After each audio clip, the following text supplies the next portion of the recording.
경제 어렵긴 해요. 근데 안 하면 너무 힘들어집니다.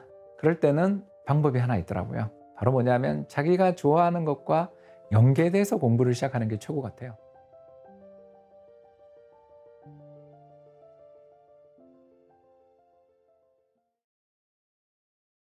네, 안녕하세요. 28년 차 이코노미스트 홍춘욱이라고 합니다.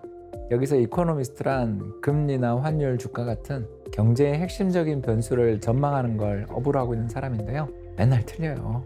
무슨 수로 미래를 예측하겠어요. 다만 왜 틀렸는지 반성하고 또 다음에 잘 맞추기 위해서 노력하다 보니까 어느 정도 경제에 대한 지식은 쌓여 있다고 생각합니다만, 매번 경제에는 새로운 일들이 벌어지기 때문에 배워도 끝이 없는 정말 시지프스의 고행이 이런 직업이 아닌가 싶은, 그래서 이코노미스트라는 직업은 대부분 젊어서 하고 나이 들어서는 안 하기 마련인데, 전 아직 철이 없어서 그런지 열심히 28년째 일을 하고 있습니다.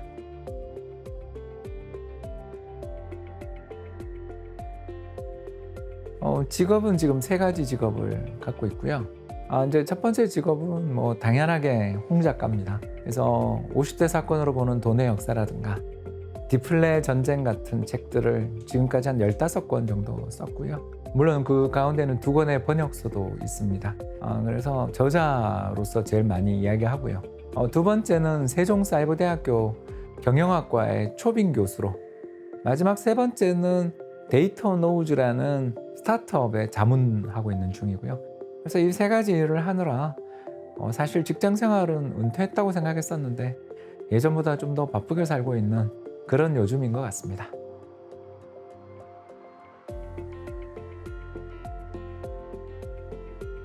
일단 제가 워낙 책을 좋아해요.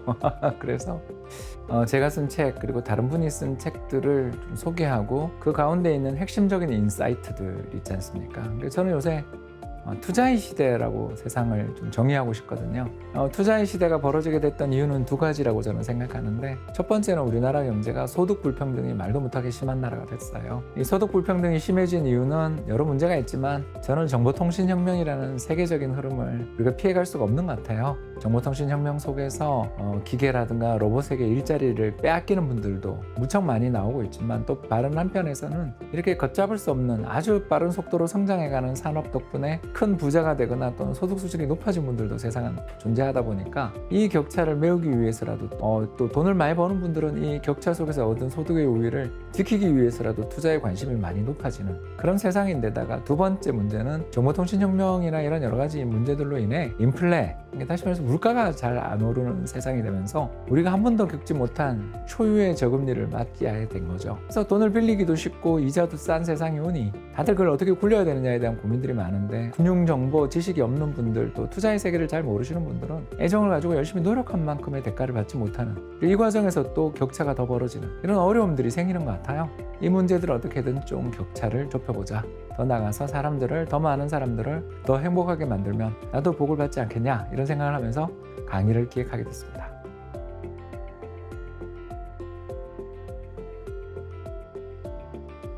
두 권을 선정했는데요. 한 권은 제가 쓴 책, 한 권은 제가 그 책을 쓰면서 가장 도움을 받았던 명저, 이렇게 두 권을 했고요. 7대 이슈로 보는 돈의 역사 2라는 책은 기후변화라든가 전쟁, 전염병 등 세상을 덮쳤던, 흔히들 저희들이 이야기하는 묵시록의 7군주라고 불리는 전통사회에 우리를 괴롭혔던 것들은 기아와 가난, 그리고 전쟁 등이었습니다. 그런데 이제는 좀 다르죠. 그러나 세계 경제는 여러 요인으로 인해서 큰 충격을 받고 또 어떤 과정을 거쳐 회복되는지에 대해서 사람들이 궁금해하는 것 같아서, 이에 대해서 제가 책을 2020년에 하나 썼고요. 같은 해에 나온 돈의 정석이라는 책이 두 번째 책인데요. 이 책은 찰스 윌런이라는 아주 대저자십니다. 이 책을 보면 북한의 화폐개혁 이야기부터 시작해서 2008년 글로벌 금융위기까지 정말 현실 경제에서 벌어지고 있는 돈에 관련된 재밌는 이야기들을 그득그득 모아놓은 보물상자 같은 책이라서 그거 보시면 참으로 도움되지 않을까 생각됩니다.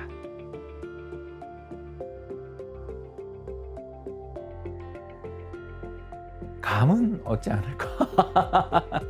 모든 지식을 얻는다라고 말하는 건 이건 정말 거짓말이고요.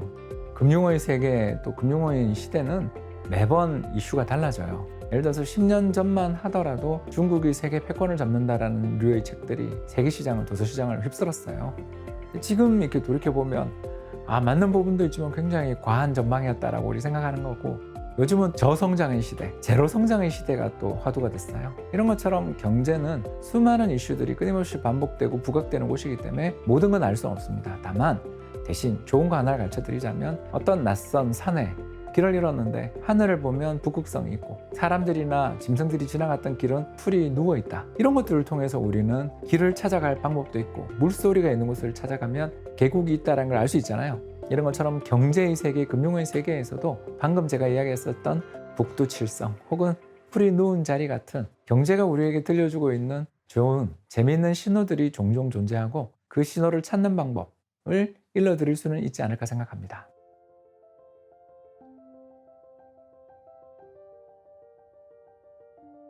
경제 어렵긴 해요. 근데 안 하면 너무 힘들어집니다.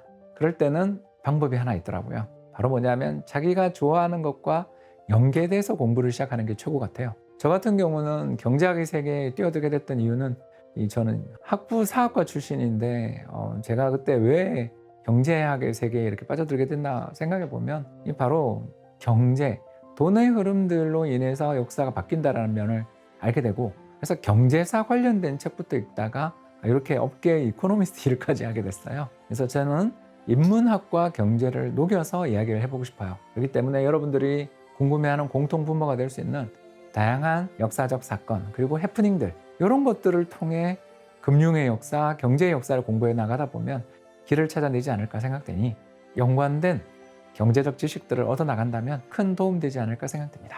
감사합니다.